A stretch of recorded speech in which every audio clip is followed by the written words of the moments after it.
నమస్కారం, నేను మీ షణ్ముఖ్. దేశానికి రైతు వెన్నెముక లాంటి వాడని చెప్పేసి అందరూ చెప్తా ఉంటారు.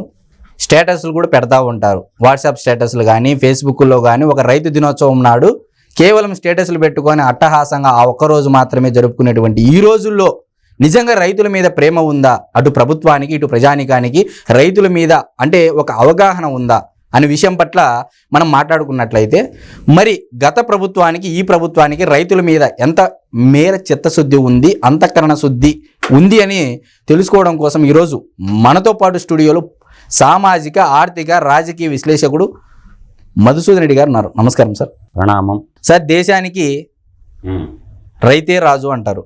దాని తర్వాత సైనికుడిని చెప్తారు. బార్డర్లో పనిచేసేటువంటి సైనికుడిని గురించి చెప్పుకుంటాం గొప్పగా. మరి అటువంటి రైతు గురించి నేటికి సమస్యలు వినపడుతూనే ఉన్నాయి, సమస్యలు తీరడం లేదు.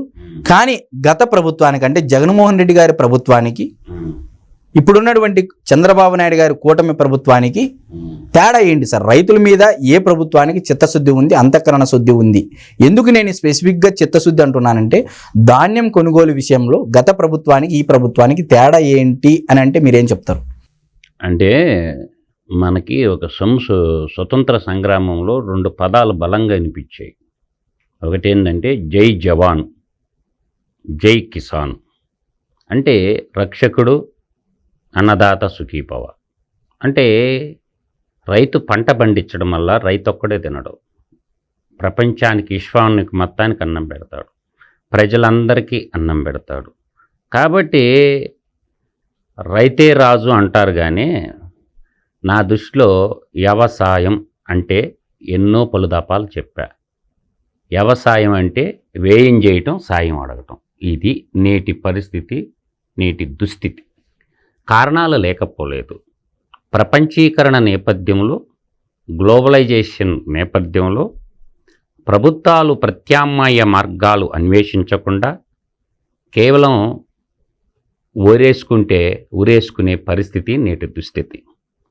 కాబట్టి రైతాంగాన్ని కూడా మనం ఏం చేయాలంటే వాళ్ళని మార్పు రావాలా, వాళ్ళకి కావాల్సినవన్నీ అందించాలా.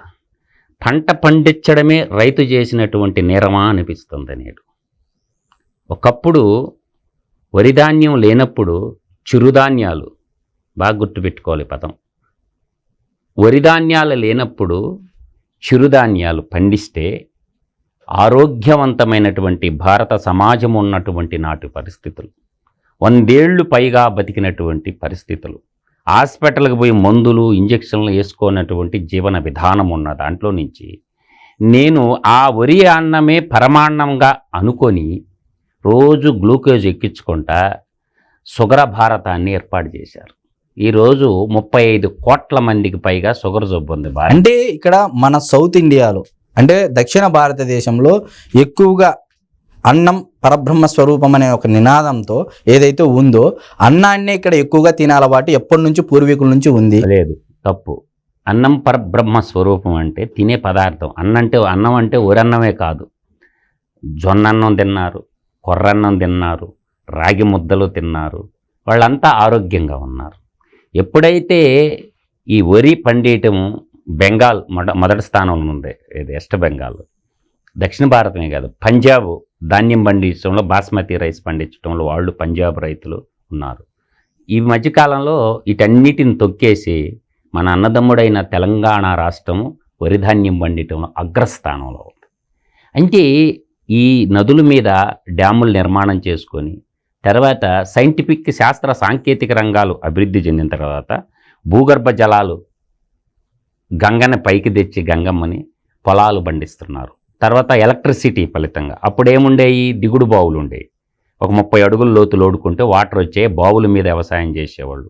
మా చిన్నతనంలో కూడా యాతం దొక్కేవాళ్ళు. యాతం అంటే ఎద్దులతోటి 2 మనుషులుండి కొంత పండించుకునేవాళ్ళు. కానీ ఈరోజు శాస్త్ర సాంకేతిక రంగాలు అభివృద్ధి చెందిన తర్వాత, యాంత్రీకరణ వ్యవసాయంలో వచ్చిన తర్వాత అధిక శాస్త్రవేత్తలు కూడా అధిక దిగుబడి వంగడాలు కొనుక్కోవడం వల్ల దీర్ఘకాలంలో పండే పంటలు, ఒకప్పుడు నెల్లూరు మొలగొలుకులు అంటే ఫేమస్, 6 నెలలకి పంట పండేది, దిగుబడి తక్కువ వచ్చేది. కానీ ఈరోజు ఏంటంటే 120 రోజులకే వరి చేతికి వచ్చేటటువంటి అధిక దిగుబడి వచ్చేటటువంటి వంగనాలు రావడం వల్ల ఈరోజు ఆహార కొరత నుంచి ఆహార పదార్థాలు ఎక్స్పోర్ట్ చేసే స్థాయికి భారతదేశం ఎదిగింది. దాంట్లో ఎటువంటి అతిశయోక్తి లేదు. అయితే నువ్వు అడిగిన పాయింట్ ఏంటంటే ధాన్యం కొనుగోలు. అంటే ధాన్యం కొనాలా అంటే ప్రభుత్వాలు ఫస్ట్ గోడౌన్స్ ఉండాలా. ఎఫ్సిఐ ఒకటే కాదు, ఫుడ్ కార్పొరేషన్ ఆఫ్ ఇండియా కాదు, నేనంటే పల్లెకి ప్రతి పల్లెకి ఎన్నో పథకాలు ఉన్నాయి కేంద్రంలో. ఆ కేంద్ర పథకాలు గ్రామీణాలకు రావడం లేదు. అందువల్ల ప్రతి పంచాయతీకి ఈ గోడౌన్స్ కావాల్సినటువంటి పరిస్థితి ఏర్పడింది. మార్కెటింగ్ శాఖ ఏదైతే ఉందో త్వరితగతిన ఈ గోడౌన్స్ని నిర్మాణం చేసి ఏ గ్రామానికి ఆ గ్రామంలోనే స్టాక్ పెట్టి అక్కడి నుంచి పెద్ద గోడౌన్స్కి తీసుకుండే పోయేదంటే. అంటే ఈ గోడౌన్స్ ఉండటం వల్ల వర్షాధార పరిస్థితులు ఏర్పడినప్పుడు ధాన్యాన్ని తడవకుండా దాపెట్టుకోవచ్చు. రైతుకి అటువంటి సౌలభ్యాలు ఒక పథకం ఉంది. నాకు తెలిసి మా ఎన్ఆర్జిఎస్సిలో కల్లాలు అంటారు, అంటే ధాన్యం ఎండబెట్టుకునేటానికి కల్లాలు ఏర్పాటు చేయాలని ఒక స్కీమ్ ఉంది, ఎన్ఆర్జిఎస్లో ఉంది. నేను అడుగుతున్నా, ఎన్ఆర్జిఎస్లో ఉండేటటువంటి దాన్ని పథకాన్ని పర్యవేక్షించేది ఎంపీడీఓ, మండల ప్రధాన అధికారి. ఆయన ఎంపీడీఓ చూస్తాడు. ఒక్క కల్లం నాకు చూపించమనండి, ఎందుకు ఇంప్లిమెంటేషన్ చేయలేదు? ఇప్పుడు ఎన్ఆర్జిఎస్లో అంటే కల్లాలు అంటారు, ధాన్యాన్ని ఎండబెట్టుకునేదానికి ఎన్ని గ్రామాల్లో నిర్మించారో నాకు చెప్పమనండి. ఒట్టి మాటలు కట్టి పెట్టబోయి గట్టి మేలు తలపెట్టబోయి అన్నారు గురిజాడ అప్పారావు గారు. తర్వాత యాంత్రీకరణ వచ్చిన తర్వాత ఈ ధాన్యాన్ని కోస్తారు, మిషన్లు కోస్తారు, పక్కన పోస్తారు ట్రక్కులు. తేమ శాతం అధికంగా ఉంటుంది. రైతులు ఏంటంటే ఎండబెట్టుకోవాలా. ఏంటంటే ప్రభుత్వ అధికారులు అనేది ఏంటంటే 17% మించి తేమ శాతం ఉంటే మేము కొనమని వాళ్ళు అంటున్నారు. రాష్ట్ర పౌరశాఖల మంత్రి అయినటువంటి మన మనోహర్ గారు 25% దాకా కొంటామని అంటున్నాడు. అంటే తేమ శాతం అధికంగా ఉంటే ధాన్యం చెడిపోయేటటువంటి లక్షణం ఉంటుంది. కాబట్టి ప్రభుత్వాలు ఏం చేయాలంటే నేను చెప్పిన కాన్సెప్ట్లో యుద్ధ ప్రాతిపదికన ప్రతి గ్రామాన్ని ఒక యూనిట్గా తీసుకోవాలి. మండలాన్ని కాదు తీసుకోవాల్సింది, గ్రామ పంచాయతీని ఒక యూనిట్గా తీసుకొని కల్లాలు, పెద్ద కల్లాలు కట్టేస్తే అక్కడ ఈ టార్పలిన్ పట్లు పంచాయతీ అధికారులు ఉన్నారు కదా, ఇప్పుడు 10 మంది ఉన్నారు సచివాలయంలో, ఏమి పెరిగి కట్టలు కడతారని వాళ్ళకి కావాల్సినటువంటి ధాన్యాన్ని ఎండబెట్టుకుంటారు. ప్రొటెక్షన్ కూడా ఉంటుంది. రైన్ ఏదన్నా వచ్చిందనుకో ఇమీడియట్గా దాపెట్టేసుకుంటారు. అందువల్ల ఏంటంటే అక్కడ ఎండిన తర్వాత కొన్ని మీటర్లు ఇవ్వండి, గ్రామ సచివాలయాలకి తేమను చూసేటటువంటి రైతులకి ఇవ్వండి, బారోమీటర్ లాంటివి తేమ శాతాన్ని చూసేటటువంటి ఎక్విప్మెంట్ వాళ్ళకి ఇవ్వండి బాబు. అంటే సైంటిఫిక్ వే ఆఫ్ అప్రోచ్ అంటున్నా నేను. ఆ బారోమీటర్లు వాళ్ళకి ఇవ్వడం వల్ల, ఆ మిషన్లు రైతులకి ఇవ్వడం వల్ల దాంట్లో తేమ శాతం ఎంత ఉందో చూసుకుని అప్పుడే తీసుకొస్తాడు కదా. రైతుకి తెలియదు కదా విజ్ఞాన శాస్త్రము. మీరేమో 25% దాకా ఉంటే మేము కొంటామంటారు, వాళ్ళేమో అధికారులేమో నీకు 17%, 18% ఉంటే దాని తప్ప మేము తీసుకోమంటున్నారు. తర్వాత గతమెంతో ఘనకీర్తి అని అనుకుంటున్నారు. కానీ ఇప్పుడు నా దగ్గర ఒక స్టాటిస్టిక్స్ ఉంది. ఈ స్టాటిస్టిక్స్ ప్రకారం చూస్తే మన కాలాన్ని 2 రకాలుగా వర్గీకరిస్తాం. ఒకటి ఖరీఫ్, 2 రబీ సీజన్. ఖరీఫ్లో పంటలు అధిక దిగుబడి వస్తాయి, రబీలో కొద్దిగా తగ్గుతాయి దిగుబడులు. ఖరీఫ్ పంట పండియటం అంటే ప్రకృతి మీద యుద్ధం చేసి పండిస్తాడు, నిద్రలేని రాత్రులు గడుపుతాడు. ఏ వర్షం వచ్చి ధాన్యాన్ని ఎత్తుకోబోద్దు, ఏ తుఫాను వచ్చేసి ధాన్యాన్ని నేలపాలు చేస్తుందనని భయంగా మట్టి మనిషి ఏం చేస్తాడంటే కష్టపడే తుఫాన్లని, ప్రకృతి వైపరీత్యాలను ఎదుర్కొన్న ధాన్యాన్ని ఇప్పుడున్నటువంటి కూటమి ప్రభుత్వం కొని 48 గంటల లోపల డబ్బులు ఇవ్వడం జరుగుతుంది. గతంలో 6 నెలలకు కూడా డబ్బులు ఇచ్చినోడు కాదు. Sorry interrupt. ఇక్కడ సబ్జెక్ట్ ఏంటంటే 48 గంటలు కేవలం 12 గంటల్లోనే డబ్బులు పడుతున్న సందర్భాలు కూడా ఉన్నాయి. అంటే క్రైటీరియా నేను అనేది 12 గంటల్లో పడతాయి. నేను అనేది ఒక క్రైటీరియా 48 అవర్స్లో మ్యాక్సిమం ఇవ్వాలని చెప్పి ప్రభుత్వం నిర్ణయం తీసుకున్నది.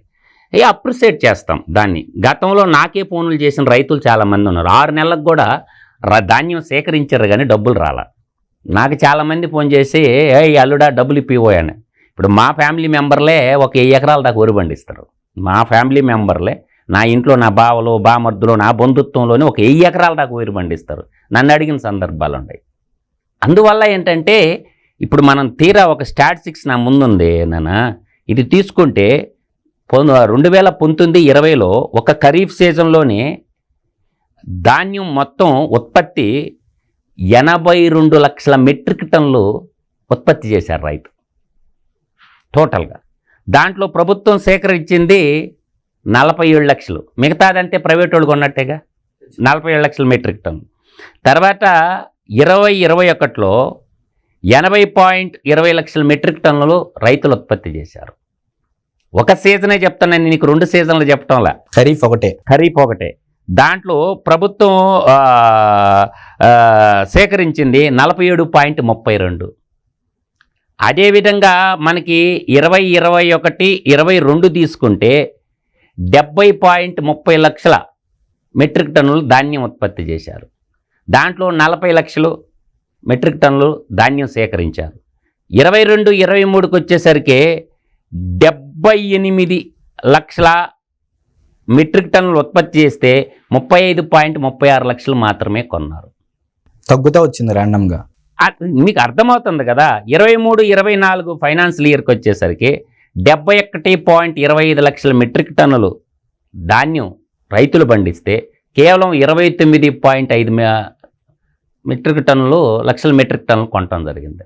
అంటే చిత్తశుద్ధి ఏంది అంటే మాటలు చెప్పటం వేరు, మాటలేమో కోటలు దాటితే చేతలేమో గడపమాను కూడా దాటకపోయా. ఏం చేద్దాం అంటే అందుకే అలా అబద్ధాలకి ప్యాంటు షర్ట్ వేస్తే వాడే జగన్మోహిని రెడ్డి అని చెప్పాను నేను, వాడు మాయగాడు అని చెప్పాను. అయితే ఇక్కడ చంద్రబాబు నాయుడు గారి మీద ఎప్పటి నుంచో ఒక నింద ఉంది, ఒక నిందే అనొచ్చు. ఎందుకు నేను అంటున్నానంటే చంద్రబాబు నాయుడు గారు వ్యవసాయాన్ని దండగా అన్నారు, రైతులను అవమానించినట్టు అని చెప్పేసి ఇండైరెక్ట్గా రైతుల మీద ఒక క్రియేటివ్ ఇప్పుడున్నటువంటి శాస్త్ర సాంకేతిక రంగాల్లో ఏదైతే విజ్ఞాన శాస్త్రం ద్వారా ఉన్నటువంటి పనిముట్లను ఉపయోగించుకొని వ్యవసాయాన్ని అభివృద్ధి చేయాల్సినటువంటి ఇదే శాస్త్ర సాంకేతిక రంగాన్ని చంద్రబాబు నాయుడు గారు ఎప్పటి నుంచో ఆదరిస్తూ ఉన్నారు.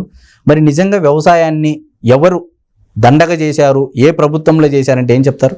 అప్పుడు ఈ పదం ఎప్పుడు పుట్టిందంటే నాన్న, చంద్రబాబు నాయుడు గారు శాస్త్ర సాంకేతిక రంగాన్ని అందిపించుకోవాలా హైటెక్ సిటీలో ఆ ప్రతిపాదన వచ్చినప్పుడు కమ్యూనిస్టులు కాంగ్రెస్ వాళ్ళు ప్రయోగించిన పదం రాజకీయ రంగం కంప్యూటర్లు కూడుబెడతాయా అన్నప్పుడు దాన్ని ఇట్లా తిప్పి అంటే ఆ కట్ అండ్ పేస్ట్ అంటారు చూసావా, ముందు వెనక వదిలేసి ఆ మధ్యలో పదాన్ని పట్టుకున్నారు.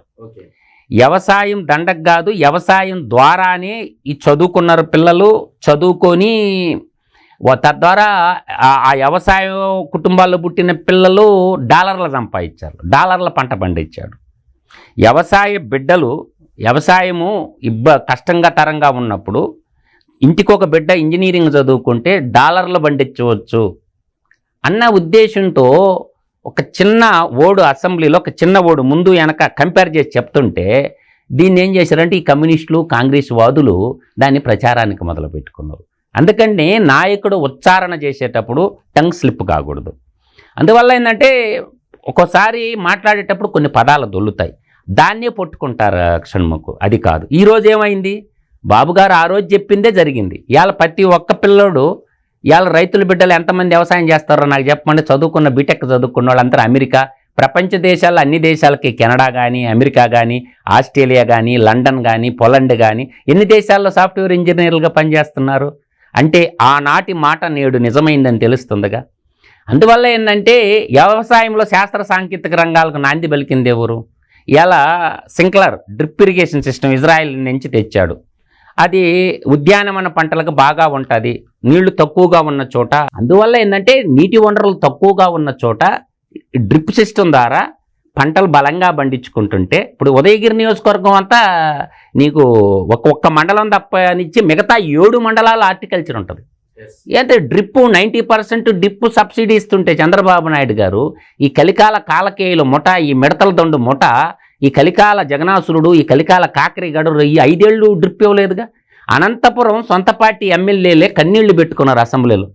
అడుక్కున్నారు. అన్న అని అడిగేదేంది? నువ్వు ఒక ఎమ్మెల్యేవి, పైకి కింద కడగాల, అడక్కోకూడదు. నువ్వు ఒక ఎమ్మెల్యేవి కాబట్టి ఎందుకు ఇవ్వరు డ్రిప్పు? ఇప్పుడు మళ్ళీ బాబు గారు వచ్చిన తర్వాత 90% సబ్సిడీతో డ్రిప్ ఇస్తున్నాడు. ఈ ఎన్ఆర్జీఎస్ని ఇప్పటి నుంచో వ్యవసాయానికి అనుబంధం చేయమంటున్నారు. ఇవాళ పంట తోటలు వేసుకుంటే ఎకరాకి 90,000 రూపాయలు దాకా ఇచ్చాడు నిమ్మ చెట్లకి చంద్రబాబు నాయుడు కాలంలో. చాలామంది మర్చిపోతున్నారు. హార్టికల్చర్ మొక్కలు వేసుకున్నటువంటి వాళ్ళకి 90,000 వచ్చినాయి ఎకరాకి, మా విలేజ్లోనే వచ్చినాయి. తర్వాత చంద్రబాబు నాయుడు గారి పీరియడ్లో హార్టికల్చర్లో షెడ్లు ఇచ్చాడు. ఏది పండ్లు దాపెట్టుకోవటానికి, పండ్లు పెట్టుకోవటానికి షెడ్లు, హార్టికల్చర్ తోటల్లో 5 ఎకరాలు ఉన్నోడికల్లా షెడ్లు ఇచ్చాడు. ఫారం పండ్లు ఇచ్చాడు. ఫారం పండ్లు కూడా దవ్వుకున్నారు అందరూ, నీటిని నిల్వ పెట్టుకొని అవసరమైనప్పుడు వాడుకునేది అక్కడ. అందువల్ల పనిమంతుడికి పనికి మాలినోడికి నేను ఎప్పుడు చెప్తా, చంద్రబాబు గారి పాలన గణరాజ్యము అని. మన వాళ్ళకి గణరాజ్యం అంటే కూడా తెలియదు కదా. అంటే గణరాజ్యము అంటే ప్రజారాజ్యము అని అర్థం. వాడిదంతా ఏకస్వామ్యం, నియంతృత్వం కదా. కళ్ళార్పకుండా అబద్ధాలు చెప్తాడు. చేయని పని కూడా నేను చేశాను అని చెప్పి భుజాలు తోడుకుంటాడు. అందువల్ల నేను అనేది, ఒక 3 అంకణాల రూమ్ కడితే అది రైతు భరోసా కేంద్రం వద్ద ఎన్నొడ్లు పడతాయి. అందువల్ల నేను అనేది ఏంటంటే, ఇప్పుడున్న కూటమి ప్రభుత్వానికి నేను ఒక మంచి సజెషన్ ఇస్తున్నాను. ప్రతి గ్రామ పంచాయతీకి ఒక మార్కెట్ యార్డ్ ఏర్పాటు చేయటం, అక్కడ స్టోరేజ్లు కట్టడం, రైతుల దగ్గర నుంచి ధాన్యం సేకరించింది నిల్వ పెట్టుకుని తర్వాత ప్రభుత్వం అమ్ముకోవడం. అంటే ఈ తేమ శాతం కాడ ప్రాబ్లం వస్తుంది సన్ముకు. పత్తి గింజ కొంటామని ప్రభుత్వం అంటుంది, దళారీల దగ్గరకు పోయి తక్కువ ధరకి అమ్మొద్దు. ఎందుకంటే పెట్టుబడి ఇచ్చిన వాళ్ళు ఎమ్మడబడతా ఉంటారు. పంట చేతికి రాగానే పురుగు మందులు కొట్టోడు ఎమ్మడబడుతుంటాడు. రైతేంది, పంట వస్తేనే కదా. అందువల్ల ప్రభుత్వం మంచి నిర్ణయం తీసుకున్నది. ఇప్పుడు ధాన్యం సేకరణ చాలా ఫాస్ట్గా చేస్తుంది. తొందరపడి రైతులు ధాన్యాన్ని అమ్ముకోకుండా ప్రభుత్వానికి అమ్మండి అని నా యొక్క సూచన. దళారుల మాయలో పడి మోసపోవద్దు. మీకు ఇంకొక విషయం కూడా చెప్తాడు. ఒక పెద్ద కుంభకోణం జరిగింది. నేటి వ్యవసాయ శాఖ మంత్రి, పౌర సరఫరాల మంత్రి ఇద్దరు కూడా గన్నీ బ్యాగులు కుంభకోణం ఉంది. చాలామందికి తెలియదు. 220 రూపాయలు, 220 రూపాయలు బాగా గుర్తుపెట్టుకో షణ్ముఖు, ఇస్తారు రైతుకి. ఆ డబ్బులు నొక్కేశారు వైసీపీ కార్యకర్తలు, మార్కెటింగ్ శాఖలో పనిచేసిన వాళ్ళు. అవి రైతుకు పోలా. గన్నీ బ్యాగులు రైతుకి ఫ్రీగా ఇస్తారు, అమాలీ ఛార్జీ రైతుకు పోవాలా. ఒక్కొక్క బస్తాకు వచ్చి 220 రూపాయల లెక్కన నొక్కేశారు. ఆ గన్నీ బ్యాగుల కుంభకోణాన్ని కానీ, తాడేపల్లి కేంద్రకంగా జరిగిన కుంభకోణం, అంటే బంగ్లాదేశ్ నుంచి గన్నీ బ్యాగులు తెచ్చి చివరికి రైతులకు ఇచ్చే గన్నీ బ్యాగులు కూడా అవినీతి చేసినటువంటి గత చరిత్ర. కాబట్టి ఆ గన్నీ బ్యాగుల కుంభకోణాన్ని కానీ బయటికి తీస్తే చాలా పెద్ద కుంభకోణం. దాని మీద కూడా దృష్టి సారించమంటున్నారు. రైతుల కాడ డబ్బులు తీసుకున్నారు, కానీ వీళ్ళు అకౌంట్లో రైతుకి ఇచ్చినట్టు రాశారు. మార్కెటింగ్ శాఖ పుస్తకాలు, మార్కెటింగ్ డైరెక్టర్ల ఈ గన్నీ బ్యాగుల కుంభకోణం, గన్నీ అంటే లోడింగ్ అన్లోడింగ్ ఛార్జీలు, అమాలీ ఛార్జీలు, ఇవన్నీ యువజన శ్రామిక రైతు పార్టీలో ఉన్న డైరెక్టర్లు నొక్కేశారు. దీని మీద ఇమ్మీడియట్లుగా సిఐడి కానీ, విజిలెన్స్ ఎంక్వైరీ కానీ వేపిస్తే, ఫస్ట్ అగ్రికల్చర్ అధికారుల చేత ఎంక్వైరీ చేయించి ఆ కాలంలో ధాన్యం అమ్మిన రైతులందరిని అడిగితే ఈ తేనె తుట్టే కదిలిచ్చిన వాళ్ళు అవుతారు. ఆ డబ్బులు కూడా రెవెన్యూ రికవరీ యాక్ట్ పెట్టి తీసి మళ్ళీ రైతులకి ఇవ్వమని నేను చెప్తున్నాను. ఎవడెవడైతే దోపిడీ చేశాడో ఆ రైతులకు పోలా. గన్నీ బ్యాగ్ డబ్బులు కానీ, తర్వాత ఈ అమాలీ ఛార్జీ డబ్బులు కానీ, ట్రాన్స్పోర్టేషన్ కూడా కొంత ఇస్తారు. ఈ డబ్బులన్నీ మార్కెటింగ్ శాఖలో పనిచేసిన ఈ యువజన శ్రామిక రైతు పార్టీ కార్యకర్తలు నొక్కేశారు. కాబట్టి దీన్ని మీ విచారణ ఎంక్వైరీ, విజిలెన్స్ ఎంక్వైరీ చేయించి ప్రభుత్వం, వ్యవసాయ శాఖ మంత్రి కానీ, పౌర సరఫరాల శాఖ మంత్రి ఎంక్వైరీ చేసి ఆ డబ్బులు కూడా తిరిగి రిటర్న్ కానీ రైతులకు కానీ ఇప్పగలిగితే రెవెన్యూ రికవరీ యాక్ట్ ప్రయోగించి ఈ చంద్రబాబు నాయుడుకి కూడా మంచి పేరు వస్తుంది. దాని మీద కూడా దృష్టి సారించమని నేను చెప్తున్నా. Thank you sir. నమస్తే. నమస్కారం.